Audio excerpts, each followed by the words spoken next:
This is the time, you remember, of this scene that's set on Mount Carmel. Go back to chapter 18 for a moment. It's probably your translation or your Bible you may use may be in chapter 18 and verse 20. It may have something like Elijah's battle with the prophets of Baal or something like that. And you remember this, right? You remember that in verse 30, Elijah said to the people, he says, "Come near me." And all the people came near him, and he repaired the altar of the Lord that had been thrown down. Because after all, he's a prophet. He's doing God's stuff. It says he repaired the altar. Verse 31, Elijah took 12 stones, according to 12 tribes of the sons of Jacob, to whom the word of the Lord came, saying, "Israel shall be your name." And with these stones he built an altar in the name of the Lord. Now here's where it gets a little bit better as we start to picture this. It says he made a trench about the altar as great as would contain 2 seahs of sea. A seah probably, if you have a footnote, is about 7 quarts. Okay? It's like 7.3 liters or something like that, if you're thinking of Coke bottles. So it's going to contain 2 seahs of water. Then it says this.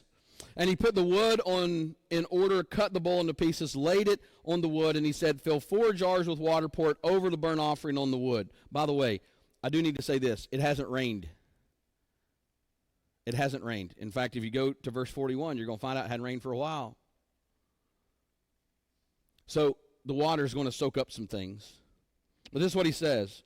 Poured on the burnt offering on the wood, and he said, "Do it a second time." They did it the second time. He said, "Do it a third time." They did it a third time. And the water ran around the altar, and it filled the trench. The ground had soaked it up, but so much that it still was in the trench. Everything was drenched in water.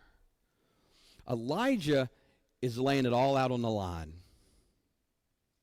Because if you go back up, and by the way, very interestingly, in verse 27 of 1 Kings chapter 18, it says, "And at noon Elijah mocked the prophets of Baal." See, Elijah's building his altar after the prophets of Baal are tired and done. But Elijah mocked them.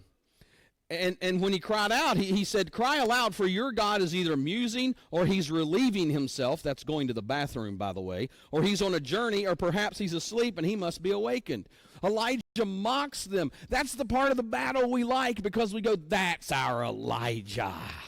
He's mocking them, and he's saying, "Hey, listen, maybe your God's, maybe he's relieving himself. Maybe he's out doing something else. Maybe he's out," we would say in 2024,